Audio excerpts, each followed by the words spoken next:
오늘은 침묵 기도를 즐기세요라는 주제로 좀 나누고자 합니다. 여러분, 교회에서 묵상이라는 말을 많이 사용합니다. 묵상이라는 말이 뜻이 많이 갖고 있어요. 침묵이나 정감적 기도, 깊은 사귐의 기도라고 표현할 수도 있습니다. 그러니까 기독교 원서를 번역할 때 번역자에 따라 달라지는 게 또 사실이에요. 그러니까 신앙인에게 가장 필요한 훈련은 하나님의 임재 안에 거하는 겁니다. 현실과 타협하라는 욕망에서 벗어나 하나님의 사랑을 아는 지식 안에 거하려면 영적 축과 선행돼야 합니다. 여러분, 영적인 사람은 하나님의 사랑 안에 자신의 존재를 깊이 뿌리 내리고 있는 사람이에요. 그 신앙인에게 가장 필요한 훈련은 내가 나를 사랑하느냐라고 물으시는 이 질문에 답하면서 성령이 임재하는 거하는 훈련이 필요해요. 또 그러기 위해서는 침묵 기도에 힘써야 합니다. 그러니까 침묵 기도를 통해 하나님에 대해 무감각해지는 것으로부터 자유로워질 수가 있어요.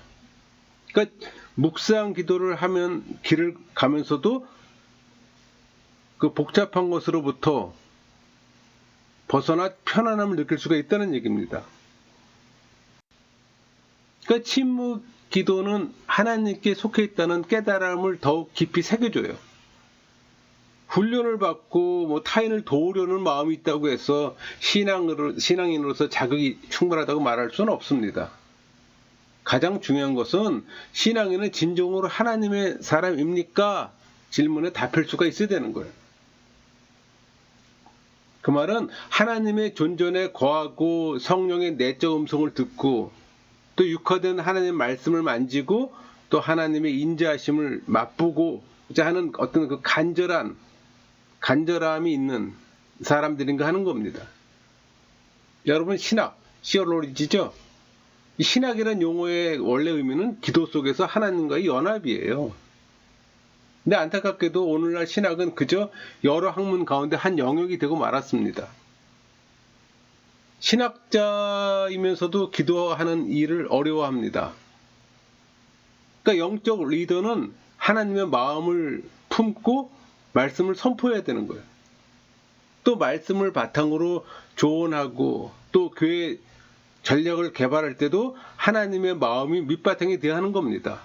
그러기 위해서는 먼저 신학의 신비주의를 재조정해야 되는 거예요. 교회에서 어떤 이슈를 다룰 때 도덕적 수준에서 벗어나지 못하고 있는 게 현실이에요. 단지 도덕적 기준에서 어느 편이 옳고 그른지를 그냥 판단할 뿐입니다. 그러니까 진보주의니 보수주의란 이 말들은 사람들의 입장을 나타내는 말이잖아요. 많은 논쟁들이 진리에 대한 어떤 영적 탐구를 위해서가 아니라 권력을 쟁취하기 위해 지금 벌어지고 있는 현상입니다. 그러나 이런 투쟁도 모든 인간 관계의 밑바닥에 깔려있는 하나님의 사랑을 경험하면 없어질 수가 있어요. 자, 신앙인은 시대를 달구는 어떤 이슈에 대해서만 박식한 의견을 가져서는 안 되는 거예요. 성육신하신 예수 그리스도의 어떤 영속적이고 친밀한 관계에 뿌리를 두고 충고하고 가르쳐야 되는 겁니다. 그리고 지속적인 침묵 기도를 통해 사랑의 음성을 거듭해서 듣는 훈련을 해야 되는 겁니다. 그래서 침묵 기도를 해야 되는 거예요. 또 어떤 이슈가 주어지든지 능히 대처할 수 있는 지혜와 용기도 사랑 안에서 찾는 훈련을 해야 되는 겁니다. 저절로 이루어지는 건 아니잖아요. 그러니까 하나님과 인격적 관계를 갖지 못한 채 세상 이슈를 다루면 자아가 분열되는 상황을 초래하게 됩니다. 왜냐하면 자기도 모르는 사이에 이 주어진 주제에 대해 자의식이 자기의 의견을 개진하기 때문이에요. 그렇지만 하나님에게 우리의 인격적 친밀함이 견고하게 뿌리내리고 있다면 상황은 다릅니다. 적대적이지 않고 유연해져요. 독단적이지도 않고 확신에 차 있습니다. 그러니까 참 열매를 맺는 신앙인이 되고자 한다면 도덕적인 사람이 아닌 영적인 사람이 되어야 되는 거예요. 그 신앙인은 지속적인 침묵 기도를 통해 성령의 내적 음성을 거듭해서 듣는 훈련을 해야 되는 거예요. 또 어떤 이슈가 주어지든지 대처할 수 있게 하나님의 사랑 안에서 지혜와 용기를 찾는 훈련을 해야 되는 겁니다. 저절로 이루어질까요? 그렇지 않죠. 여러분, 침묵기도의 단계가 있잖아요. 제일 첫 단계가 구성기도일 겁니다. 입으로 소리내는 기도. 의식 표피층의 상태에서 경험적 자아가 하나님에게 사람끼리 이야기하듯 그 대화하는 기도잖아요. 기도는 기도이나 기도의 범위의 의식 표피에서 움직이는 기도예요. 이런 기도는 증언부언하는 기도이거나 자기 암시적 반성 기도이기가 쉬워요. 그러니까 성령께서 내 영혼을 통해 기도한다기보다 내가 주체가 되어 말을 거는 기도입니다. 두 번째라면 묵상기도라고 말할 수 있을 겁니다. 그러니까 묵상기도는 심령의 깊은 곳에서 하나님을 직관, 체험하는 자세의 기도잖아요. 그러니까 구성기도보다는 깊은 기도이나 이 자아의식이 강하게 있어 성령을 간구하고 호출하는 기도예요. 자아중심적 기도라고 말할 수가 있죠. 하나님의 뜻이 아니라 내 뜻을 관철시키려는 기도예요. 이 기도는 성경에서도 주님이 가르쳐주신 기도이기도 합니다. 자아의 의지가 적극적으로 살아내는 기도예요. 그래서 적극적 기도의 열성적 기도라고 얘기하기도 합니다. 그 다음 단계로는 정감적 기도라고 얘기할 수가 있을 거예요. 이 기도는 인간의 심령 깊은 곳에서 완전히 자기를 비우고 정화하고 오직 하나님께 모든 것을 맡기고 내 뜻이 아니라 하나님 뜻이 이루어지는 기도예요. 더 깊이 들어가면 깊은 사귐의 기도 상태까지 경험하게 됩니다. 그러니까 나라는 인격적 자아는 있으나 나의 집착감이 없는 기도. 그러니까 예를 들면 어린아이가 아버지를 온전히 신뢰하듯 하나님께 깊이 안기는 기도예요. 인간의 영혼의 기능이 모두 참여하는 기도입니다. 그러니까 이 기도를 통해 인간의 심령은 하나님과의 일체 경험, 성령의 강하시고도 부드러운 능력을 체험하는 거예요. 그러니까 이 기도는 과거, 현재, 미래라는 시간의 의식을 초월해 하나님의 시간에 부분적으로 몰입하는 기도입니다. 삶과 죽음, 거룩과 세속, 의식과 무의식, 갈등과 대립이 극복돼요. 나와 하나님이라는 이원적 분리가 극복되고 은혜와 사랑의 황홀한 어떤 영광의 빛 속에 들어지는 기도입니다.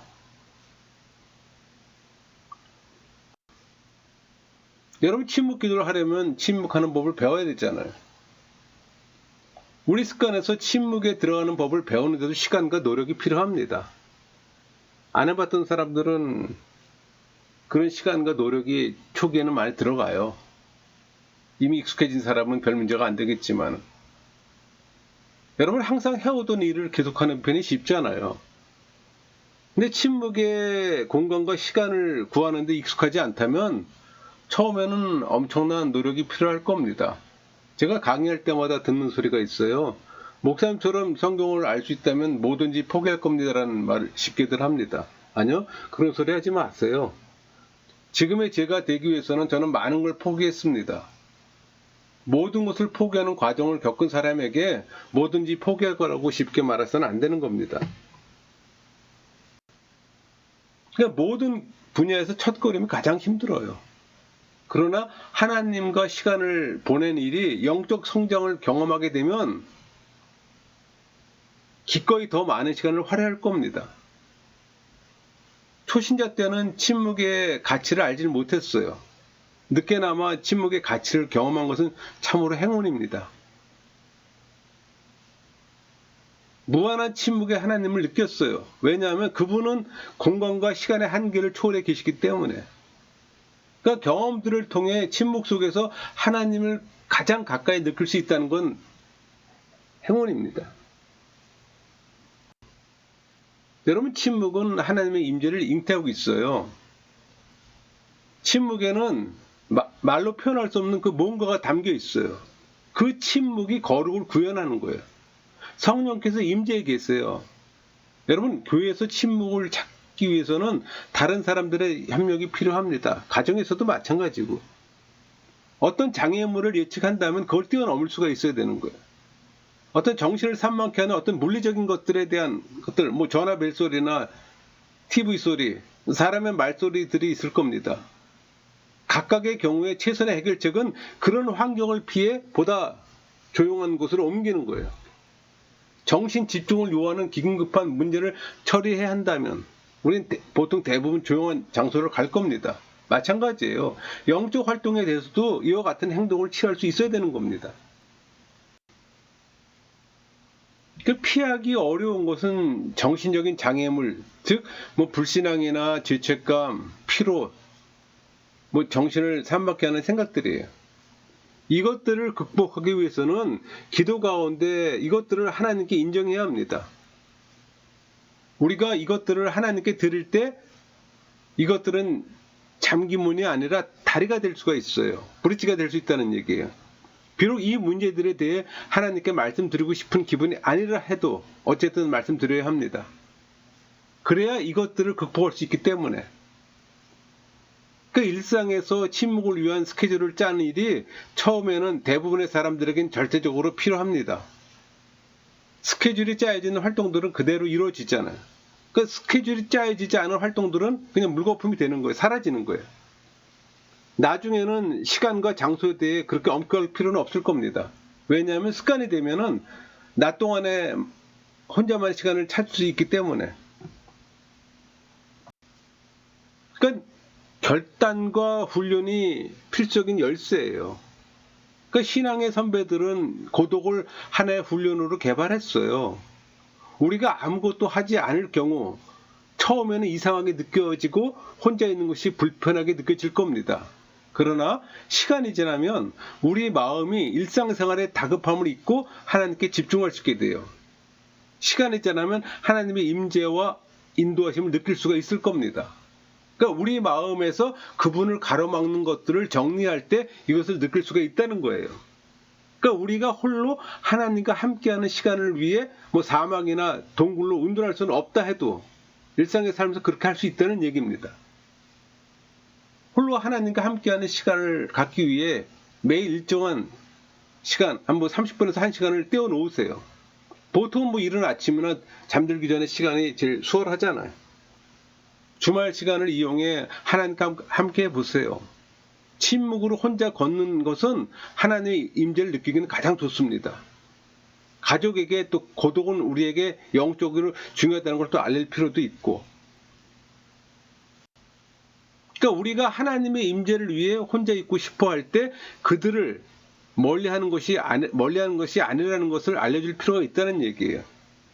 가정에서 소음과 자극에 노출되는 걸 제한하세요. 핸드폰과 TV는 습관적으로 켜는 것이 아니라 프로그램을 세밀하게 엄선해서 키세요. 또 고독의 시간이 들어있는 어떤 수련회가 있다면 등록하세요. 그런 데 참여하는 것도 도움이 될 겁니다. 고독이 인간의 영혼에 중요한지 밝혀지는 책들도 읽으세요. 헨리 나우엔의 영혼의 길 같은 거라든가 토마스 캠피스의 그리스도를 본받으라는 건 아마 그런 면에서는 좋은 책일 겁니다. 여러분, 침묵은 하나님과 연결되는 자연의 아이콘이에요. 많은 그리스도인들은 매일 일정한 시간에 기도합니다. 하지만 침묵이 기도 생활에 줄 수 있는 유익을 이용하지 못하고 있어요. 여러분, 요한계시록에서 침묵에 관한 구절이 있어요. 요한계시록 8장 1절에 7인을 떼실 때 하늘이 반시간쯤 고요하더니 이런 구절이 나옵니다. 이 문맥에서 침묵은 일련의 대재앙의 전주곡이에요. 여기에서 침묵은 폭풍 전야를 상징합니다. 또 다른 관점으로 보면 침묵은 중요한 시간들에 대해 선행한다는 겁니다. 침묵을 말하자면 무대를 세워요. 우리는 침묵이 사람들을 진정시키는 효과가 있다는 걸 알고 있어요. 우리는 하나님과의 개인적 관계를 형성하는 것보다 평범한 생활에 안주하는 게 더 쉽잖아요. 매일 틀에 박힌 일들에 매달려 있어요. 하나님과 가깝고 친밀한 관계를 갖는 일에 우선순위를 두는 건 중요합니다. 하나님께서는 우리에게 내적 여행을 시켜주세요.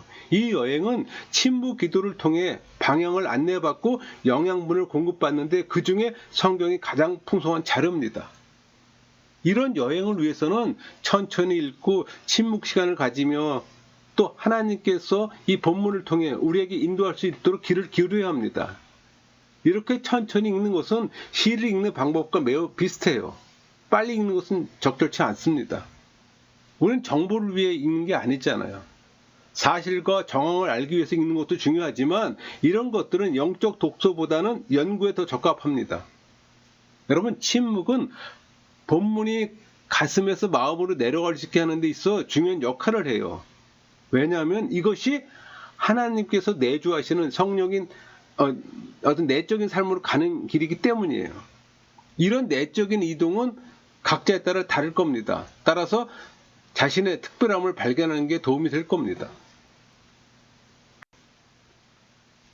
그러니까 오랜 시간을 통해 인식된 하나의 패턴이 있어요. 성경 본문을 천천히 읽기 시작하며 한두 문장만 읽으면 어떤 단어나 어구가 우리에게 크게 와닿습니다.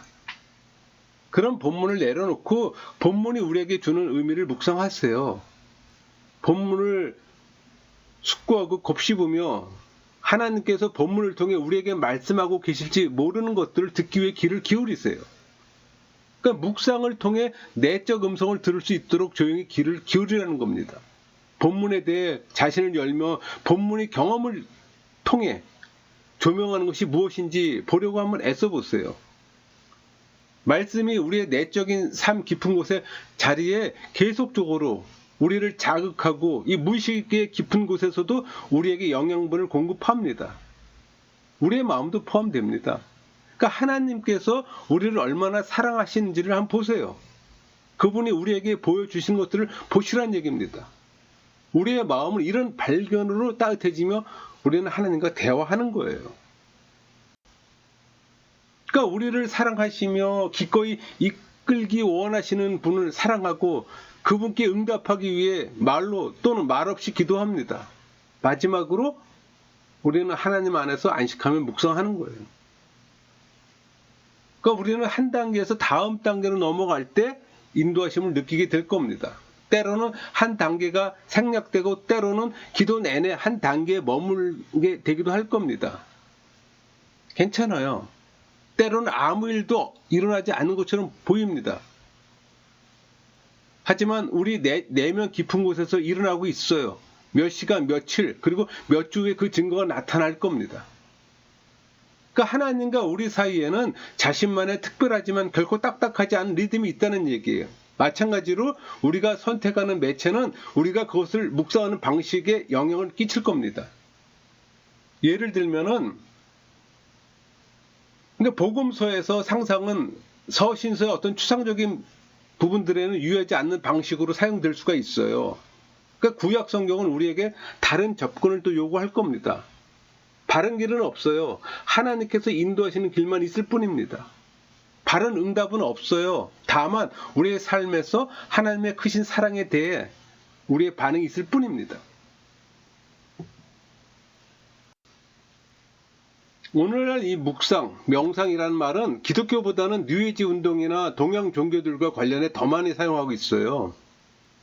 그러나 이 기독교의 묵상이 다른 유형들과 얼마나 다른지 살펴보면 이 비기독교적인 것에 대한 이 두려움은 근거 없는 것임을 깨닫게 됩니다. 그러니까 자기 비움은 하나님의 임재를 더 세밀히 알려고 하는 적극적인 단계예요. 그러니까 이 단계를 성취하고 나면 하나님께 귀 기울이는 법을 배우는데 진전이 있을 겁니다. 그러니까 그리스도인들이 동양의 신비주의를 꺼리는 것은 동양 종교들은 기독교와 정반대가 되기 때문이에요.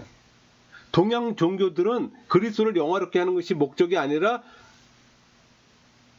자기를 위한 거잖아요.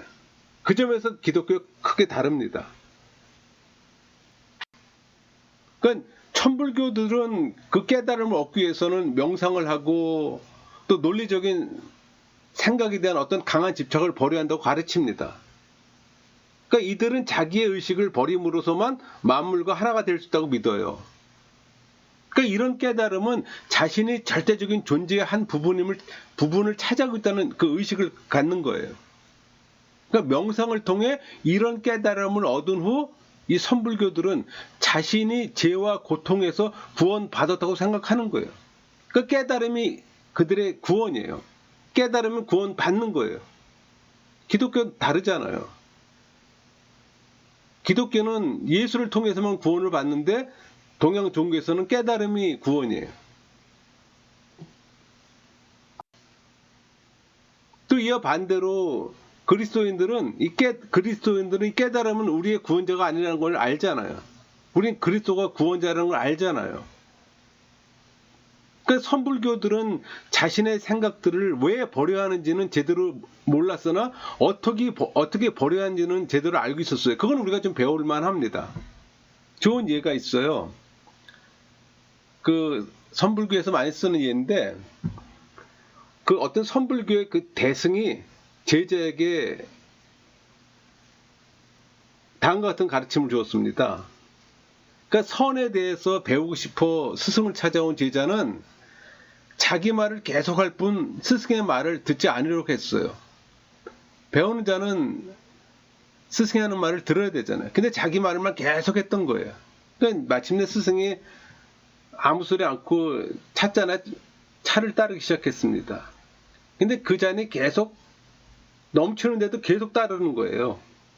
그 제자가 스승님 잔이 넘칩니다 이렇게 말하자 스승은 제자도 그 잔처럼 너도 이미 이 잔처럼 가득 차 있다고 말하는 거예요. 그 제자가 빈잔을 내밀지 않으면 채워지는 것이 어렵다는 걸 보여주는 겁니다. 그러니까 비기독교적 신비주의와 기독교 신비주의는 똑같은 하나님, 신을 직접 체험해야 한다는 것을 강조합니다.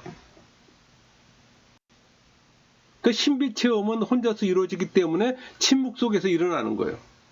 그러니까 동양인에게 있어서 신비 체험의 목적은 거룩, 정결, 어떤 지혜에 통일된 의식을 갖는 거예요. 그러니까 동양 종교와 기독교의 중요한 차이점이 있어요. 동양 종교는 존재의 부정과 무의 자체를 높이는 데 그 초점을 맞추는 데 있습니다. 기독교보다는 활동적이면 삶을 긍정한다는 겁니다. 기독교 신비주의는 그 목적이 고통의 회피가 아니라 고통의 포용이라는 점에서 적극적이에요. 그러니까 예수님께서는 우리 마태복음 16장 24절 이에 예수께서 제자들에게 이르시되 누구든지 나를 따르오려거든 자기를 부인하고 자기 십자가를 지고 나를 따를 것이니라 이렇게 증거했잖아요. 이 말씀으로 우리를 부르셨어요. 그러니까 그리스도께서는 우리에게 자신의 죽음뿐만 아니라 부활에까지 참여할 걸 요구하시는 겁니다. 그러니까 침묵 속에서 묵상할 때 기적적인 체험들이 일어날 것이라고 기대해서는 안 되는 거예요. 어떤 전율을 구하는 것이 침묵의 목적은 아닙니다. 그러니까 동양과 서양의 신비주의가 같은 점이 있어요. 환상이나 무아지경 같은 체험들을 적극적으로 구해서는 안 된다는 데는 일치합니다. 그러니까 침묵 속에서 우리 자신을 드리는 가장 큰 목적은 아무런 기대 없이 무조건적으로 그렇게 하는 겁니다.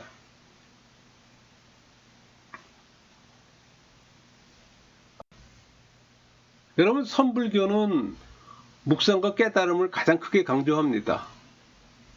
어느 한쪽도 묘사를 통해서 알 수 없어요. 그러나 묘사는 인간이 줄 수 있는 최선입니다. 실제적인 이해는 직접적인 경험을 통해서 얻을 수 있잖아요. 또 수련을 통해 또 명상 중에 얻어진 고요는 일상생활에 또 옮겨집니다. 그러니까 조용한 영혼과 자신의 본성과 실제에 대한 통찰력을 얻는 것도 명상의 목적이에요. 근데 그리스도인들은 이 두 가지 목적 모두가 훌륭하다는 데 동의할 겁니다. 그러나 그리스도인들은 두 가지 목적이 명상의 자연적 결과가 아니라 그리스도의 만남의 결과라고 주장할 겁니다. 그러니까 평안과 지혜는 하나님이 주시는 선물이잖아요. 귀가 둘이고 입이 하나인 것은 두 번 듣고 한 번 말하기 위해서라는 속담이 있습니다. 그러니까 우리가 침묵하는 진짜 이유는 피조물의 소리에서 벗어나 성령의 내적 음성에 귀 기울이기 위해서입니다. 그러니까 우리는 시끄러운 우리 마음을 침묵시킬 책임이 있어요. 내적인 소란, 어떤 용서의 부재와 참견에서 나오는 내적 소란들이 있잖아요. 예를 들면 많은 사람들이 잠을 이룰 수 없다고 말합니다. 뭐 불면증의 원인은 여러 가지예요. 그런데 우유부담함에 있는 경우도 있어요. 그런 경우에 사람들은 스스로를 살펴 자신이 내려야 할 결정이 무엇인지 찾아야 합니다. 그런데 찾을 수 없다면 다음날 아침까지 결정을 내리지 않기로 결정할 수가 있어요. 그러니까 이런 행동은 기도할 수 있도록 마음을 깨끗이 하는 데 도움이 됩니다. 마찬가지로 그는 자신의 삶에 도움을 준 사람들에게 감사함을 표현함으로써 깨어진 관계를 또 회복시켜야 하는 거고, 원수들을 새로운 눈으로 보고 우리 역시 그들을 시기하고 있을지 모른다는 것을 깨달음으로 유익을 얻어요. 여러분, 우리 가운데 많은 사람들이 주변 사람들이 지나치게 간섭합니다. 다른 사람들이 자신의 문제를 해결할 수 있도록 뒤로 물러나 그들을 혼자 두세요. 바쁜 삶의 요구들은 그대로 두는 법을 배우지 않으면 더 나은 기도 생활을 발전시키는데 어려움을 겪어요. 예를 들어 볼게요. 기도방이 있습니다. 근데 그 기도방에 들어가기 전에 항상 외투를 기도방 밖에 걸어 두는 사람이 있어요. 왜 그런 거니? 이 외투는 세상의 염려를 나타내는 거예요. 세상의 염려는 자신이 기도할 수 있도록 충분한 시간 동안 밖에 있습니다. 그렇게 침묵 기도를 한다면 영적 성장에 도움이 될 겁니다. 여러분, 잠자리에 드는 것과 밤에 기도하는 것에 어려움을 겪을 때 이렇게 했어요. 눈을 뜰 때마다 일어나 나를 괴롭히는 것들이 있다면 적어보세요. 그런 다음 다시 누워서 혼자 말하세요. 지금 기록한 것은 그 무엇도 잃어버릴 수 없다는 것을 알기 때문에 이제는 기도하고 잠자리에 들 수가 있습니다.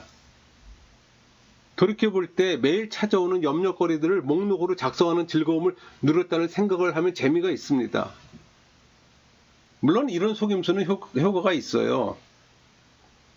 이런 습관을 통해 자신을 훈련시켜 마음의 생각들을 쉽게 종이 위에 벌 수 있게 되는 겁니다. 능률이 있어요. 다시는 잠에서 깨어 목록을 추가할 필요가 없게 됩니다. 그리고 어쨌든 기도가 염려보다 훨씬 더 생산적이라는 걸 발견합니다. 여러분, 염려는 여러분에게 무엇을 해야 할지를 가르쳐 주지만 여러분은 그 어느 곳에서도 이룰 수가 없어요. 신앙인들은 사물을 소유하려는 욕망, 불만과 분노, 미래에 대한 두려움이나 야망을 버려야 합니다. 버릴 때 새로운 것을 얻을 수 있잖아요. 여러분, 침묵은 세속과의 단절을 뜻합니다. 침묵은 하나님과 연결되는 통로예요. 침묵을 즐기세요. 침묵을 즐기는 여러분 모두가 되기를 소망합니다. 말씀 마치겠습니다.